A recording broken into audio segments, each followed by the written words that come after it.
Bismillahirrahmanirrahim. Assalamualaikum warahmatullahi wabarakatuh. Innal hamdalillah nahmaduhu wa nasta'inuhu wa nastaghfiruh wa na'udzu billahi min shururi anfusina wa min sayyiati a'malina. Man yahdihillahu fala mudilla lahu wa man yudlil fala hadiya lahu. Asyhadu an la ilaha illallah wahdahu la syarika lahu wa asyhadu anna Muhammadan abduhu wa rasuluh.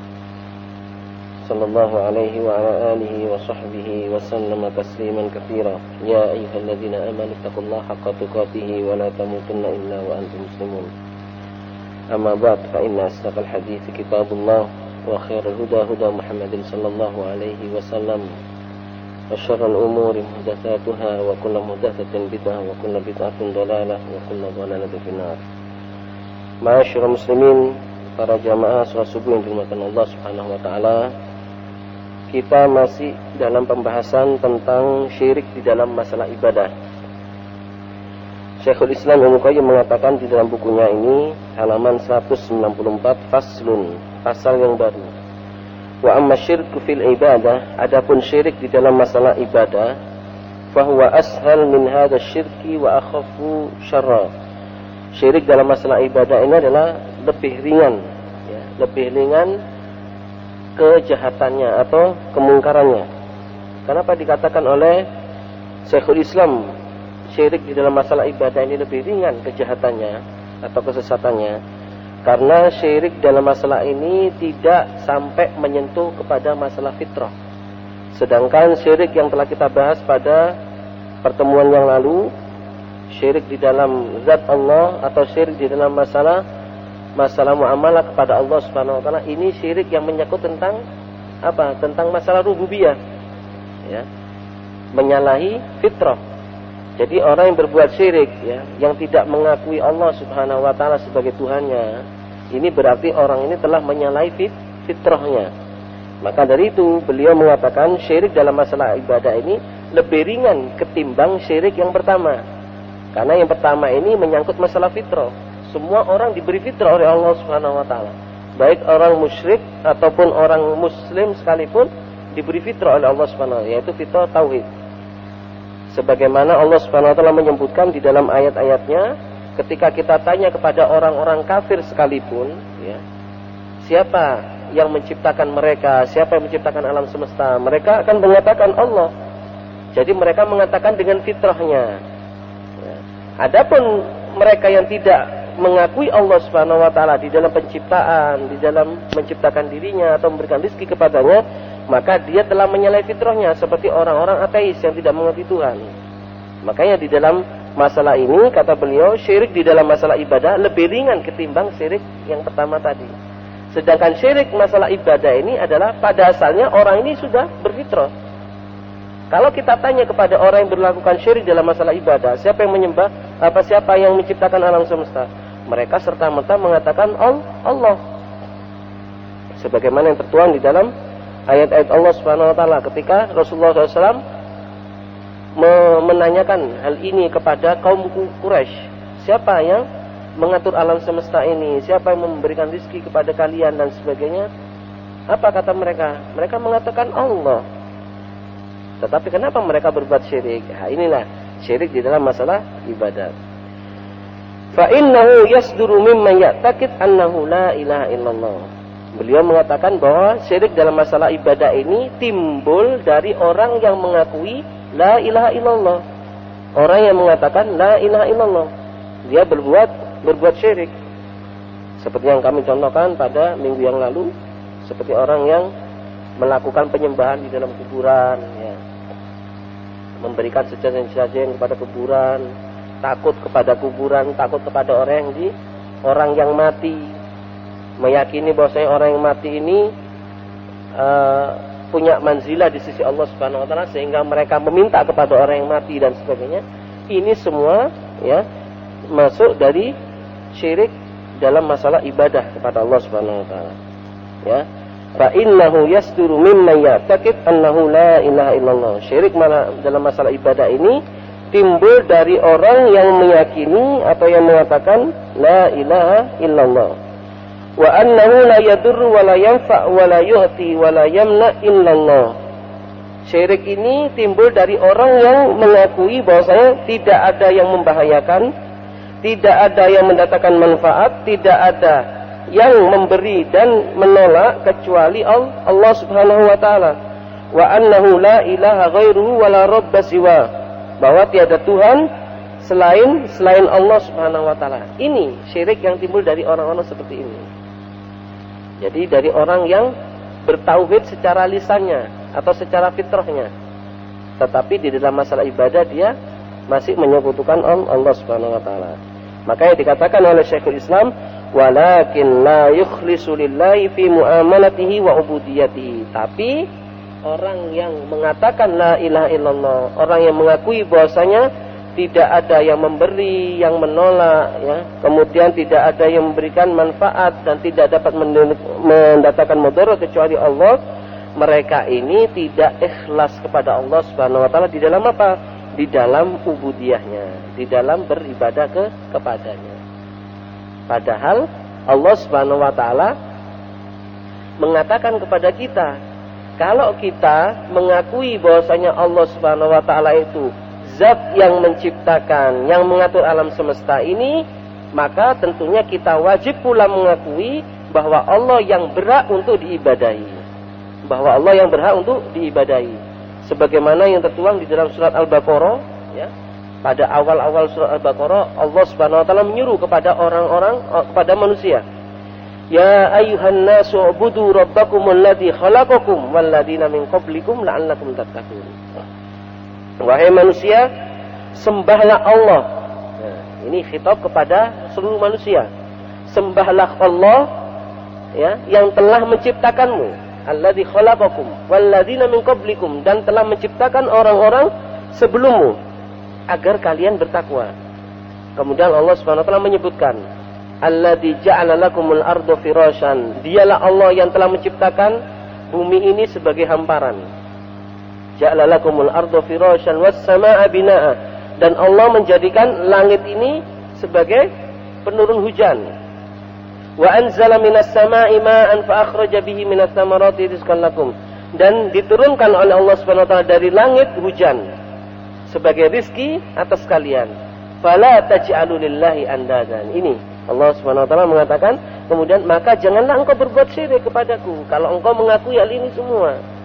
Artinya dengan pengakuan kita bahwasanya Allah Subhanahu wa taala itu zat yang maha kuasa, zat yang mengatur alam semesta, yang menghidupkan kita, mematikan kita, memberikan rizki kepada kita, maka sebagai konsekuensinya kita juga harus beribadah kepada Allah Subhanahu wa taala tanpa menyekutukan Allah. Harus mengikhlaskan peribadatan hanya kepada Allah. Walakin la yukhlisu lillahi fi muamalatihi wa ubudiyatihi. Akan tetapi orang yang mengakui la ilaha illallah, yang mengucapkan la ilaha illallah, yang mengakui bahwasanya Allah yang memberi, Allah yang menciptakan, Allah yang melarang, Allah yang memberikan manfaat, dan Allah yang mendatangkan mudarat ini, mereka tidaklah ikhlas kepada Allah di dalam beribadah kepadanya. Bal ya'mal li hifdzi nafsihi taratan wa talabud dunya taratan. Akan tetapi orang ini, ya, melakukan atau mengamalkan satu amalan li hifdzi nafsihi, untuk menjaga dirinya, taratan wa talabud dunya, dan untuk meraih dunia. Kadang-kadang wa talabur rif'a wal manzilah, kadang-kadang dia meminta atau mengharapkan ar-rif'ah, kedudukan dan kehormatan. Falillahi min amalihi wa sa'yihi nasib wa li nafsihi wa haddihi wa hawahu nasib. Sampai dikatakan oleh Syekhul Islam, orang seperti ini kadang-kadang melakukan pekerjaan itu untuk Allah, juga melakukan pekerjaan untuk aspek-aspek yang lain, untuk tendensi-tendensi yang lain. Bahkan wali syaitani nasib, bahkan untuk syaitan juga dia ada apa? Ada bagiannya di dalam masalah ibadahnya. Wa hadha halu aktsarin nas. Kemudian Syekhul Islam mengatakan, inilah keadaan kebanyakan manusia sekarang ini. Jadi beribadahnya bukan kepada Allah Subhanahu wa taala, tapi dengan maksud-maksud yang lain. Ada dengan maksud dia mendapatkan kedudukan, ada dengan maksud dia ingin apa? Ingin dilihat oleh orang bahwasanya dia ini adalah orang yang taat beribadah. ada dengan maksud dia mencapai untuk dunia saja dan sebagainya. Jadi tidak mengikhlaskan peribadatan hanya kepada Allah Subhanahu wa taala. Inilah yang disebutkan oleh Syekhul Islam, keadaan manusia sekarang ini telah berbuat syirik kepada Allah Subhanahu wa taala di dalam masalah ibadah. Wa huwa syirkul ladzi qala fihi an-nabiy sallallahu alaihi wasallam fi ma rawahu Ibnu Hibban fi sahihi. Inilah kesyirikan yang telah disebutkan oleh Nabi sallallahu alaihi wasallam di dalam hadis sahihnya, yang disebutkan oleh Nabi sallallahu alaihi wasallam dalam hadis sahihnya, diriwayatkan oleh Ibnu Hibban. Apa kata Rasulullah SAW? Rasulullah SAW mengatakan, "Asyirku fi hadhil ummah akhfa min dabibin naml." Kesyirikan di dalam umat ini lebih samar daripada langkahnya semut hitam di malam yang gelap gulita. Langkahnya semut hitam di malam yang gelap gulita di atas batu yang hitam. Kata Rasulullah, ini syirik, gambaran syirik sekarang ini. Jadi lebih samar daripada semut hitam yang ada di atas batu yang hitam, dia sedang berjalan. Ini yang ada. Akhfa min dabibin naml. Qila wa kaifa nanju minhu ya Rasulullah. Kemudian para sahabat mengatakan, wahai Rasulullah, bagaimana kita bisa terbebas dari kesyirikan seperti itu? Syiriknya itu samar sekali ya Rasulullah. Kita tidak mungkin bisa terbebas dengan syirik seperti itu. Terus lantas bagaimana kita bisa terbebas dari syirik seperti itu? Qala, kemudian Rasulullah SAW mengajarkan kepada mereka, Allahumma inni a'udzubika an usyrika bika wa ana a'lam wa astaghfiruka lima la a'lam. Ya Allah, aku memohon atau aku berlindung kepadamu dari kesyirikan yang aku ketahui, dari kesyirikan kepadamu dari apa yang aku ketahui, dan aku meminta ampun kepadamu dari kesyirikan yang tidak aku ketahui. Ini adalah doa Rasulullah SAW kepada untuk dirinya, yang diajarkan kepada para sahabat Nabi Sallallahu Alaihi Wasallam. Dan doa ini perlu kita amalkan, masyaallah muslimin. Karena apa? Karena kita tahu kesyirikan ini adalah sangat samar sekali. Kadang-kadang orang merasa aman saja, tidak terjerumus ke dalam kesyirikan, justru dia telah berbuat kesyirikan yang dikhawatirkan oleh Nabi Sallallahu Alaihi Wasallam. Untuk itu kita selalu berdoa, Allahumma inni a'udzubika min an usyrika bika wa ana a'lam wa astaghfiruka lima la a'lam. Ya Allah, aku berlindung kepadamu dari kesyirikan, dari menyekutukanmu dengan sesuatu yang aku ketahui, dan aku meminta ampun kepadamu dari kesyirikan yang tidak aku ketahui. Farriya kulluhu syirkun. Kemudian kata Syekhul Islam, riya semuanya ini adalah kesyirikan. Karena orang yang riya ini, dia tidak mengikhlaskan ibadah kepada Allah Subhanahu wa taala. Dia melakukan ibadah untuk tendensi-tendensi yang lainnya. Meskipun dia beribadah kepada Allah, tapi ada maksud tersembunyi selain itu. Makanya riya di sini kata beliau kulluhu syirkun. Riya semuanya adalah syirik. Meskipun derajat syiriknya adalah kecil, tapi harus kita waspadai. Sebagaimana Allah Subhanahu wa taala berfirman, Qul innama ana basyarum mithlukum yuha ilayya annama ilahukum ilahu wahid. Faman kana yarju liqa'a rabbih falya'mal 'amalan shalihan wa la yusyrik bi ibadati rabbih ahada. Bisa dilihat di surat Al-Kahfi ayat 110. Yang artinya, katakan wahai Muhammad, sesungguhnya aku ini adalah manusia biasa seperti kalian. Yuha ilayya, tapi aku diberi wahyu oleh Allah Subhanahu wa taala. Annama ilahukum ilahu wahid. Aku diberi wahyu oleh Allah untuk menyampaikan kepada kalian bahwa innama ilahukum ilahu wahid. Sesungguhnya Tuhan kalian adalah Tuhan yang satu, yaitu Allah. Faman kana yarju liqa'a rabbih. Barang siapa yang mengharapkan perjumpaan dengannya, dengan Allah Subhanahu wa taala, falyamal amalan sholihan. Maka hendaknya dia melakukan amalan soleh. Wala yusyrik bi ibadati rabbih ahada, dan tidak menyekutukan Allah dengan sesuatu apapun. Di sini Allah Subhanahu wa taala menyebutkan fal ya'mal amalan sholiha. Jadi barang siapa yang ingin berjumpa dengan Allah di hari kiamat, maka hendaknya dia melakukan amal soleh. Amal soleh yang dimaksud di sini adalah amal yang terbebas dari riya dan amal yang sesuai dengan tuntunan Nabi SAW. Ini yang disebut amal soleh. Jadi standarnya amalan itu amalan soleh, manakala amalan yang kita lakukan itu terbebas dari riya, terbebas dari syirik. Itu yang pertama. Kemudian yang kedua, jikalau amalan tersebut sesuai dengan apa yang dituntun oleh Nabi SAW, itu namanya amalan soleh. Kita sholat kita hanya kepada Allah Subhanahu Wa Taala tanpa ada tendensi apapun. Kemudian kita berusaha sholat ini sesuai atau mencontoh, meniru dengan apa yang dicontohkan oleh Nabi SAW. Maka kita telah melakukan amalan soleh dalam bentuk apa? Dalam bentuk sholat. Kita telah melakukan amalan soleh dalam bentuk sholat. Sodako. Kita bersodako. Kita sodako tidak ada tendensi apapun. Artinya tidak ada tendensi agar orang yang disodako ini berbuat baik kepada kita dan sebagainya. Kita betul-betul sodako hanya untuk Allah Subhanahu Wa Taala. Ini yang pertama. Kemudian kita sodako sesuai dengan tuntunan Nabi SAW. Bagaimana tuntunan Nabi SAW? Ya kita sodako kepada orang-orang fakir miskin, meskipun dengan jumlah yang tidak ditentukan. Ya, dengan jumlah yang tidak ditentukan. Kita sodako sesuai dengan tuntunan Nabi SAW. Maka kita telah melakukan amalan soleh dalam bentuk sodako. Maka jikalau amalan yang kita lakukan ini tidak ada di dalam amalan ini salah satu di antara keduanya, maka tidak dikatakan itu amalan soleh. Amalan yang dilakukan sesuai dengan tuntunan Nabi SAW. Tapi dia melakukannya ada tendensi yang lain. Ada tendensi untuk Allah dan ada tendensi untuk yang lain. Maka tidak dikatakan amalan soleh. Begitu juga ketika ada seseorang melakukan amalan soleh, dia melakukannya ikhlas karena Allah Subhanahu Wa Taala, tidak ada tendensi apapun, betul-betul ikhlas karena Allah Subhanahu Wa Taala. Tapi sayangnya amalan tersebut dilakukan tidak sesuai dengan tuntunan Nabi SAW, maka juga tidak dikatakan amalan soleh. Ini pernah sering kita bahas tentang masalah ini.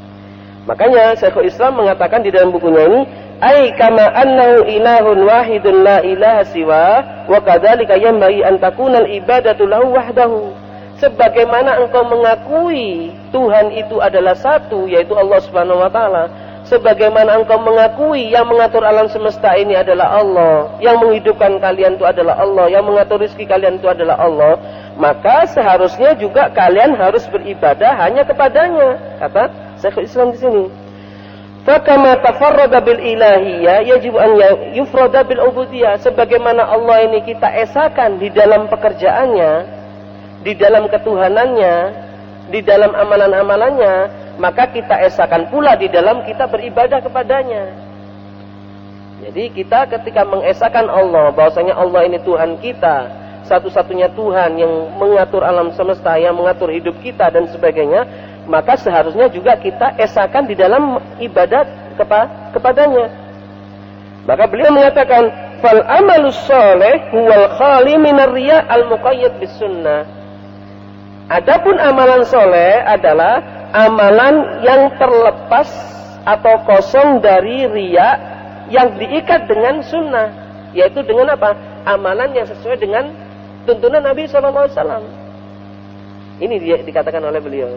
Jadi amalan soleh, yang dimaksud amalan soleh itu adalah amalan yang terlepas, terbebas, kosong dari riya, dan tentunya amalan tersebut diikat dengan sunnah, diikat dengan tuntunan yang dituntun oleh Nabi SAW.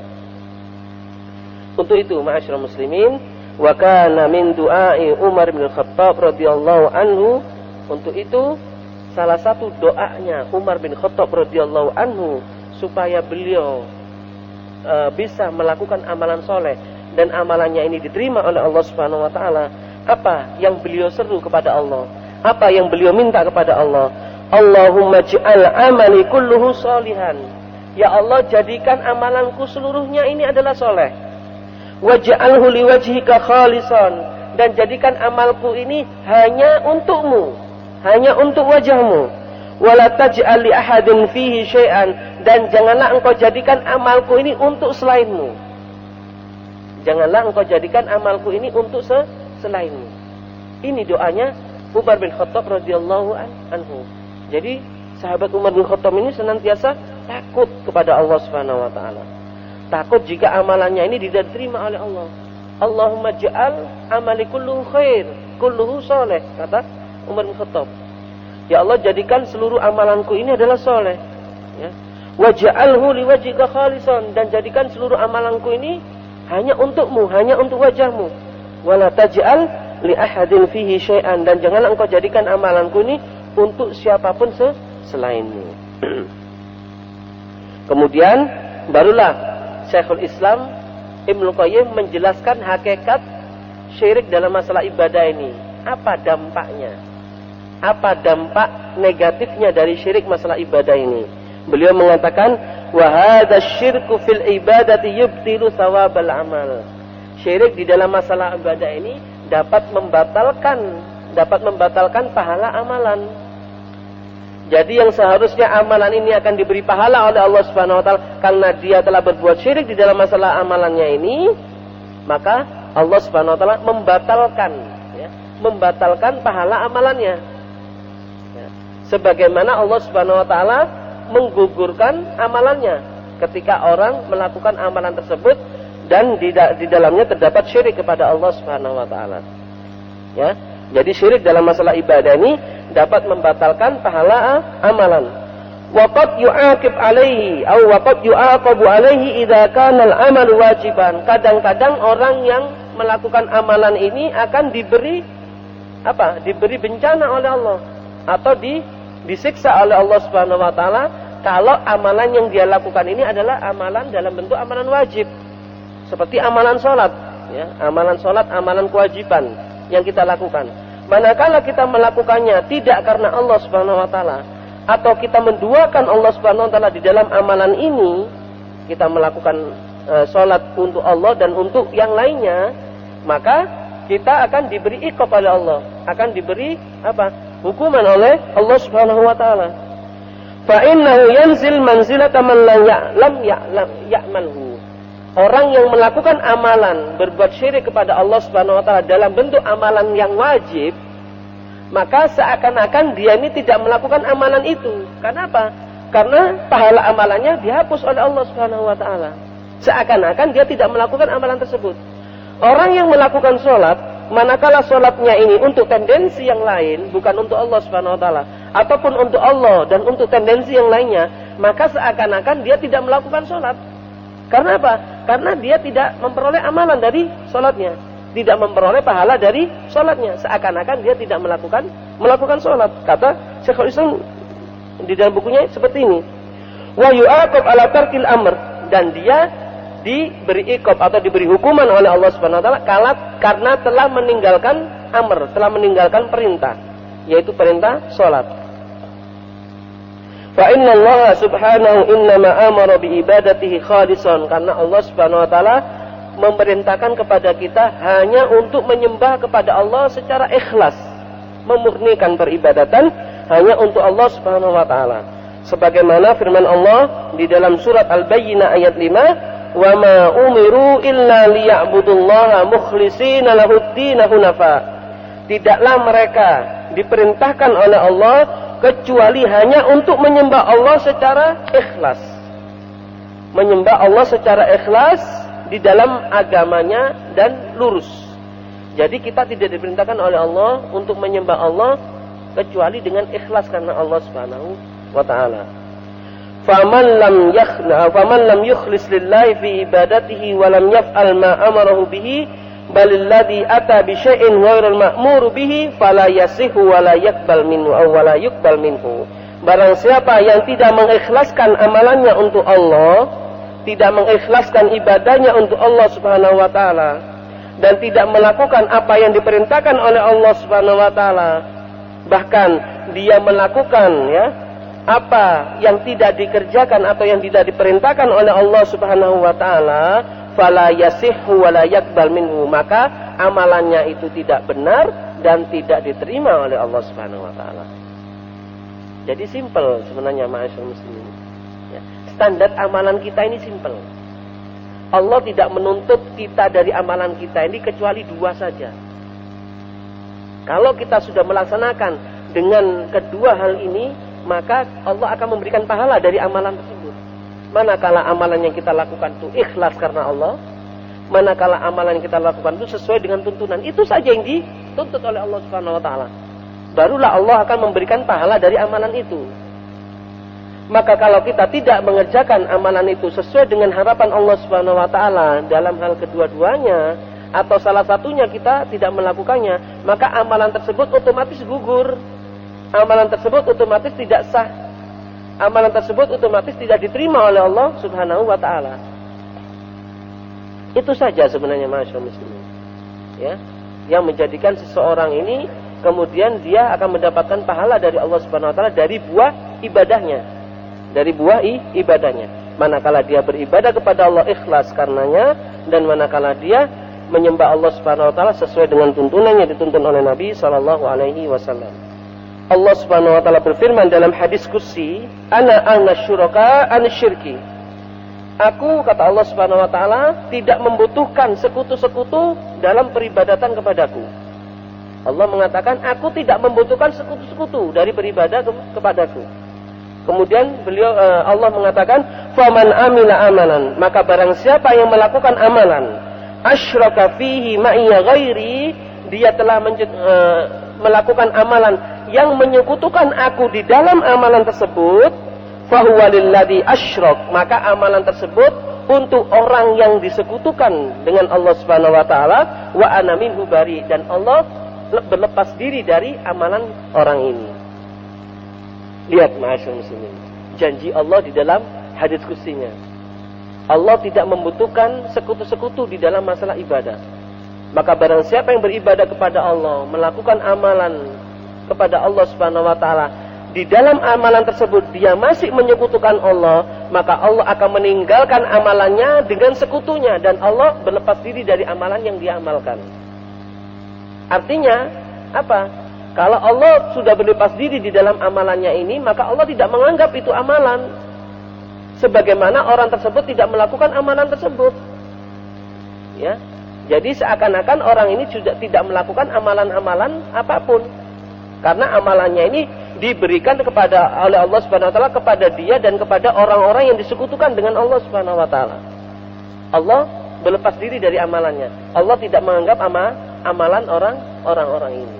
Maka ma'asyiral muslimin rahimani wa rahimakumullah, agar amalan kita ini berbuah manis di hadapan Allah, berbuah manis untuk kita, dapat kita petik hasilnya di akhirat kelak, maka marilah kita beribadah kepada Allah, kita melakukan amalan-amalan soleh ya kepada Allah Subhanahu wa taala dengan ikhlas kepada Allah Subhanahu wa taala dan dengan sesuai dengan tuntunan Nabi sallallahu alaihi wasallam.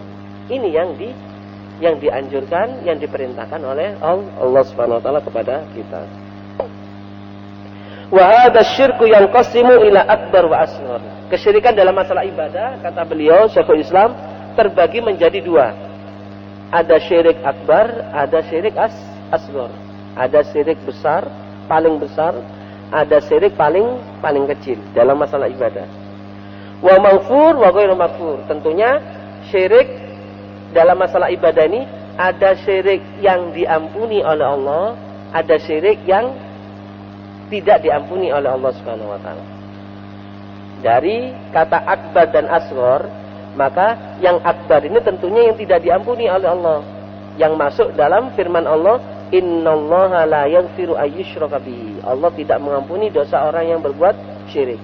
Ada syirik dalam masalah ibadah yang diampuni oleh Allah Subhanahu wa taala. Kata beliau, wan nau'ul awwal yanqasimu ila kabir wa akbar. Sedangkan syirik akbar sendiri itu terbagi menjadi dua. Ada syirik yang besar, ada syirik yang lebih besar. Ada syirik yang besar, ada syirik yang lebih besar. Walaysa syai'un minhu maghfur. Kedua-duanya ini tidak mendapatkan pengampunan dari Allah. Syirik akbar dengan bagian-bagiannya, kedua-duanya tidak mendapatkan ampunan dari Allah. Baik itu syirik yang besar ataupun syirik yang lebih besar, tidak akan mendapatkan pengampunan dari Allah Subhanahu wa taala. Fa minhu syirki billahi fil mahabbah. Kemudian Syekhul Islam mencontohkan. Nah, ini Ibnu Qayyim mencontohkan di dalam bukunya ini apa yang menjadi syirik besar dan syirik paling besar. Di antara syirik-syirik yang besar kepada Allah adalah asyirku billah fil mahabbah, yaitu menyekutukan Allah di dalam mencintai Allah. Nah, Menyekutukan Allah di dalam mencintai Allah, wa ta'zim, dan di dalam mengagungkan Allah. Ini termasuk di syirik besar. Ketika ada seseorang mencintai selain Allah sampai cintanya itu luar biasa, sampai menduakan cintanya kepada Allah, maka dia telah terjatuh kepada syirik besar. Apakah bisa dikiaskan ketika ada seseorang sangat mencintai orang yang dicintai? Umpama ada orang laki-laki mencintai perempuan, sampai dia rela berkorban demi perempuan ini. Bahkan nyawanya pun melayang demi perempuan ini, dia rela. Apakah orang ini termasuk ke dalam syirik besar yang dikatakan oleh Syekhul Islam ini, syirik fil mahabbah? Iya. Iya, termasuk orang yang terjerumus ke dalam syirik yang besar. Seorang bapak sangat mencintai anaknya. Seorang bapak sangat mencintai anaknya. Sampai-sampai demi mencintai anaknya itu dia rela berkorban nyawanya sekalipun. Dia berkorban nyawanya, bahkan sampai berkorban agamanya demi mencintai anaknya ini, agar anaknya meraih kecintaan anaknya ini. Apakah dia kemudian terjerumus dalam syirik besar yang dikatakan oleh Syekhul Islam Ibnu Qayyim? Iya.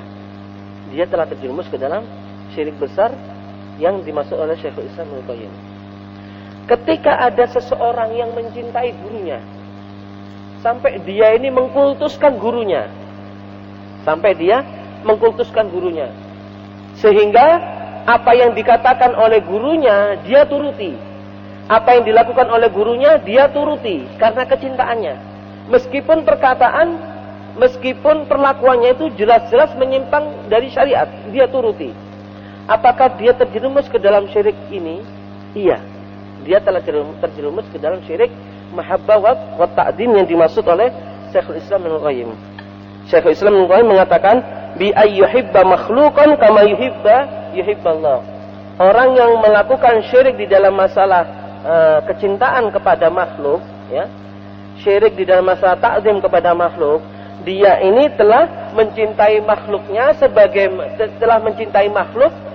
sebagaimana dia mencintai Allah Subhanahu wa taala. Sebagaimana dia mencintai Allah Subhanahu wa taala. Sebagaimana Allah Subhanahu wa taala berfirman di dalam ayatnya, "Wa minan nasi may yattakhidhu min dunillahi andadan yuhibbunahum ka hubbillah." Di antara manusia ada yang menjadikan yattakhidhu min dunillah, ada yang menjadikan selain Allah Subhanahu wa taala andad, yaitu sekutu-sekutu. Yuhibbunahum ka hubbillah. Mereka mencintai sekutunya ini sebagaimana mereka mencintai Allah Subhanahu wa taala. Jadi mereka telah menduakan Allah di dalam apa? Di dalam kecintaannya kepada Allah. Telah menduakan Allah di dalam mentakzim atau membesarkan Allah Subhanahu wa taala. Maka dia telah terjerumus ke dalam syirik yang besar ini. Insyaallah perincian masalah syirik yang besar ini kita akan membahasnya pada pertemuan yang akan datang. Sebelum kami akhiri, mungkin ada pertanyaan? Ya, silakan.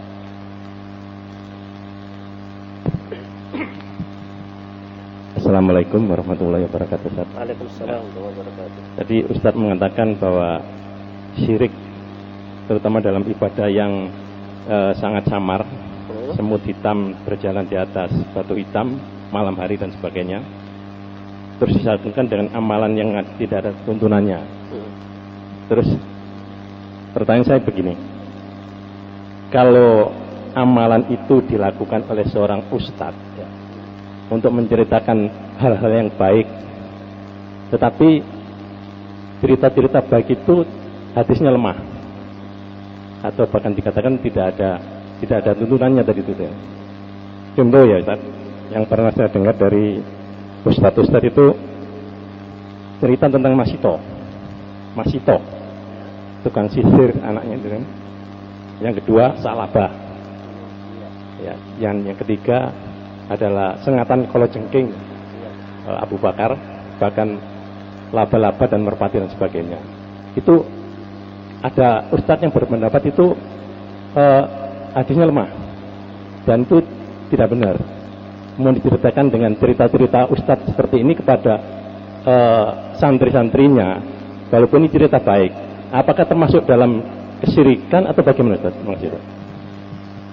Bismillah, alhamdulillah, wassalatu wassalamu ala rasulillah wa ala alihi wa sahbihi wa wala. Ya, dalam masalah kesyirikan tadi yang ditanyakan oleh Bapak ini, ya, syirik ini sebagaimana yang kita ketahui, yang dimaksud oleh Rasulullah SAW, syirik akhfa min dabibin namal, yaitu lebih samar daripada binatang kecil hitam di atas batu hitam, yaitu semut, ya, yang berjalan seakan-akan seperti itu, dan dengan amalan soleh yang menjadi syarat utama, ya, salah satu syarat utama diterimanya amalan oleh Allah Subhanahu wa taala.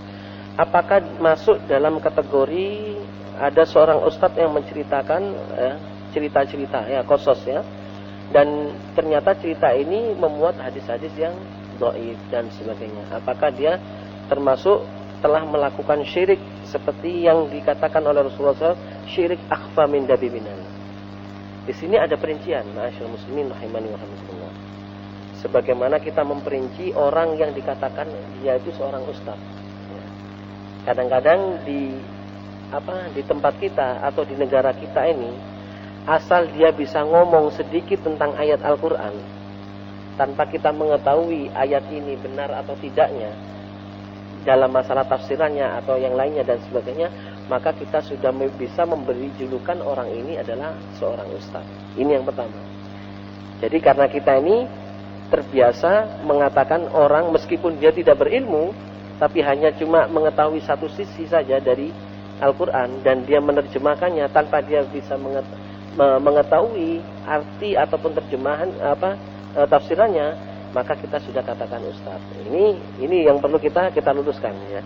Kemudian yang kedua, bahwa seseorang ketika menyampaikan satu hadis, ya, satu hadis yang memuat tentang kisah-kisah, bahkan kisah-kisah ini mungkin ada anjuran, ya, di dalamnya mungkin ada anjuran-anjuran untuk kita melakukan amalan-amalan atau amalan-amalan soleh dan sebagainya. Kemudian dia tidak mengetahui posisi hadis ini, tidak mengetahui derajat hadis ini, apakah hadis ini adalah sahih ataupun tidak. Kalau dia menyampaikannya itu dengan keyakinan bahwasanya itu adalah hadisnya sahih, ternyata itu sebaliknya dengan keyakinan, ya, dengan keyakinan bahwasanya itu hadisnya sahih, dan ternyata hadis ini adalah dhaif dan tidak bisa diamalkan, maka dia telah terjerumus ke dalam apa yang difirmankan oleh Allah Subhanahu wa taala, taqawwala 'ala Allah bighairil haq. Apa yang disabdakan oleh Nabi sallallahu alaihi wasallam, man kadzaba alayya muta'ammidan. Barang siapa yang berdusta atas namaku secara sengaja, falyatabawwa maq'adahu minan nar, kata Rasulullah SAW. Maka disediakan tempatnya di api neraka. Apakah orang ini terjerumus ke dalam masalah syirik? Tidak. Ya, orang ini tidak terjerumus ke dalam masalah syirik. Kalau yang dia sampaikan itu adalah hadis yang menurut dia itu sahih, menurut keyakinannya itu adalah sahih, tapi ternyata kenyataannya hadis ini adalah dhaif, sehingga hadis ini diamalkan oleh seluruh manusia. Maka dia telah berani berkata-kata tentang Allah bighairil haq. Dia telah berani berkata-kata atas nama Rasulullah SAW tanpa ada haknya. Dia disediakan oleh Allah Subhanahu wa taala api neraka tanpa dia terjerumus ke dalam masalah kesyirikan. Kecuali kalau yang dianjurkan oleh orang ini adalah dalam masalah ibadah kepada Allah Subhanahu wa taala. Nah, ini lain. Kalau dalam masalah ibadah, kemudian dia mencuplik hadis yang dhaif, hadis yang maudhu bahkan, kemudian ibadah ini diamalkan oleh orang lain. Ibadah ini diamalkan oleh orang lain, maka dia adalah salah satu orang yang menyeru kepada manusia, menyeru kepada kebid'ahan, melakukan suatu amalan yang tidak didasarkan atau tidak ada dasarnya dalam Islam. Kalau ibadah ini masuk dalam keyakinan betul, maka orang ini sudah terjerumus ke dalam masalah syirik. Jadi berkaitan, Bapak, ya. Berkaitan. Jangan kemudian kita mengira bahwasanya orang yang melakukan bid'ah itu kemudian aman-aman saja, tidak akan terjerumus ke dalam masalah syirik. Siapa bilang? Orang yang melakukan bid'ah, ya, melakukan ibadah tanpa tuntunan Nabi sallallahu alaihi wasallam, ataupun melakukan ibadah karena dia syubhat, ya, Karena dia meyakini ada satu hadis, padahal hadis ini adalah hadis yang maudhu, dan dia meyakini hal itu, dia sebarkan kepada manusia sehingga manusia ini melakukan ibadah seperti itu dengan keyakinannya, maka dia bisa terjerumus ke dalam syirik dalam masalah ibadah kepada Allah Subhanahu wa taala. Karena sahabat saja dia melakukan ibadah tidak kepada Allah, tidak sesuai dengan tuntunan Nabi sallallahu alaihi wasallam. Sebagaimana kita ketahui tadi dikatakan oleh Syekhul Islam Ibnu Qayyim, amalan soleh yang disebutkan oleh Allah di dalam firman-Nya, "Fal ya'mal amalan sholihan", dikatakan amalan soleh itu manakala amalan tersebut pertama, ya, terbebas dari riya, khali minar riya, dan yang kedua harus ada tuntunan dari Nabi sallallahu alaihi wasallam. Harus ada tuntunan dari syariat. Manakala kedua-duanya ini tidak ada, atau salah satunya tidak ada dari amalan ini, maka amalan ini tertolak. Orang yang melakukan amalan sama saja orang tersebut tidak melakukan amalan. Bahkan orang tersebut akan diberi azab oleh Allah manakala dia meyakini amalan tersebut disyariatkan oleh Allah Subhanahu wa taala. Itu perbedaannya ma'asyiral muslimin rahimanillah. Jadi jangan dikira kemudian ketika orang yang berbuat bid'ah yang dia lakukan ini aman-aman saja, tidak akan terjerumus ke dalam masalah kesyirikan kepada Allah Subhanahu wa taala. Dengan keyakinannya akhirnya dia terjerumus ke dalam kesyirikan kepada Allah Subhanahu wa taala. Wallahu taala. Seperti itu, Pak. Mungkin ada yang lain. Pertanyaan saya tadi yang cerita-cerita tadi itu apa betul memang itu masih lemah hadisnya, ya, atau bagaimana? Ya. Cerita tentang tersengat Masito. Ya. Anak tukang sisiran anaknya. Nabi apa? Fir'aun. Ya. Satu, kedua cerita tentang Sa'labah. Ya. Sa'labah itu ya, yang ketiga tentang Abu Bakar disengat kalajengking. Yang di gua. Di gua itu. Ya. Itu gimana Ustaz masih? Oh, tentang hadisnya itu ya. Bismillah, alhamdulillah, wassalatu wassalamu ala rasulillah wa ala alihi wa sahbihi wa ala. Masalah tentang tukang sihirnya ya, Fir'aun ya, yang dinamakan Masito dan sebagainya. Maka kita perlu mengecek lagi hadisnya, karena ini termasuk dari kabar-kabar Israiliyat. Termasuk dari kabar Israiliyat, yaitu kabar-kabar terdahulu. Sikap kita Ahlussunnah wal Jamaah ketika kita menyikapi ada kabar-kabar terdahulu, apa sikap kita? Sikap kita adalah tidak membenarkan dan tidak pula mendustakan. Tidak membenarkan dan tidak pula mendustakan. Kita tawakuf. Apalagi kemudian kita mengamalkan ya. Kita mengamalkan syariat terdahulu. Nah, ini harus kita uji terlebih dahulu. Apakah amalan syariat terdahulu itu sesuai dengan syariat Islam? Kalau sesuai dengan syariat Islam, maka amalan terdahulu kita lakukan. Amalan terdahulu kita lakukan. Kalau tidak sesuai dengan syariat Islam, amalan terdahulu, maka kita tidak boleh melakukannya. Meskipun itu dicontohkan, diceritakan oleh Allah di dalam Al-Quran. Seperti kaumnya Nabi Musa dulu ketika mereka bertobat. Ya, cara bertobat mereka itu adalah dengan cara apa? Dengan cara membunuh diri. Dengan cara membunuh diri mereka. Ya, jadi dengan cara mereka itu membunuh diri, maka dia itu telah bertobat kepada Allah Subhanahu Wa Taala. Apakah syariat ini kemudian kita lakukan? Tidak, karena syariat ini jelas-jelas bertentangan dengan syariat kita yang dilarang oleh Nabi SAW agar kita membunuh diri kita. Nabi SAW mengatakan barang siapa yang membunuh dirinya sendiri atau menjatuhkan dirinya dari satu ke tempat kejadian ke tempat lain, kemudian dia meninggal, maka dia telah membunuh dirinya sendiri. Ini diharamkan oleh Rasulullah SAW. Maka kita tidak boleh melakukannya hal ini. Adapun dalam masalah-masalah yang syariat kita ini tidak membenarkan dan tidak mendustakan, maka sikap kita terhadap kisah-kisah terdahulu ya, kita adalah tidak membenarkannya dan tidak pula mendustakannya, yaitu tawakuf. Kita berhenti sampai di sana. Adapun kisah tentang masalah Abu Bakar As-Siddiq radhiyallahu anhu, manakala beliau berada di gua ya, di Gua Thaur bersama Rasulullah SAW dalam pelariannya menuju ke Madinah. Kemudian beliau itu disengat kalajengking. Memang hadis ini banyak mutakallam fi, banyak diperbincangan oleh para ulama. Ada di antara mereka yang mendhaifkan, ada di antara mereka yang mensahihkan. Salah satunya adalah Ibnu Hibban rahimahullah mensahihkan hadis ini. Dan ulama-ulama sirah nabawiyah itu seringkali mensahihkan hadis ini. Syekh Albani rahimahullah di dalam bukunya Sirah Nabawiyah juga tidak menyebutkan hadis ini. Artinya apa? Hadis ini termasuk dalam kategori hadis yang dhaif, ya. Dhaif di dalam sanadnya. Ada salah seorang di dalam sanadnya ini dhaif, ya, lemah. Jadi tidak dapat dijadikan hujjah. Meskipun ini adalah hanya sekedar cerita biasa. Bagaimana kita menyikapinya terus? Apakah kita kemudian kita ceritakan kepada masyarakat yang lainnya dan sebagainya? Memang, ma'asyiral muslimin, di antara ulama ada yang memberikan keringanan kepada kita di dalam sikap bagaimana kita menyikapi hadis dhaif. Di antara mereka ada yang memberikan keringanan, hadis dhaif ini boleh kita sebutkan dalam fadhailul amal. Yaitu dalam mengupas masalah-masalah keutamaan amal saja. Tetapi menurut pendapat kami bahwa kita tidak memperbolehkan untuk mengupas hadis dhaif. Karena bagaimanapun itu hadisnya, manakala hadis itu adalah dhaif, hadis tersebut tidak dapat dijadikan landasan atau tidak dapat dijadikan hujjah. Apalagi dalam ketika hadis tersebut memuat kisah-kisah dan di dalamnya juga memuat tentang masalah ibadah. Ini akan kita jauhi dari hadis ini sejauh-jauhnya. Kita tidak mengamalkan hadis dhaif. Wallahu taala a'lam.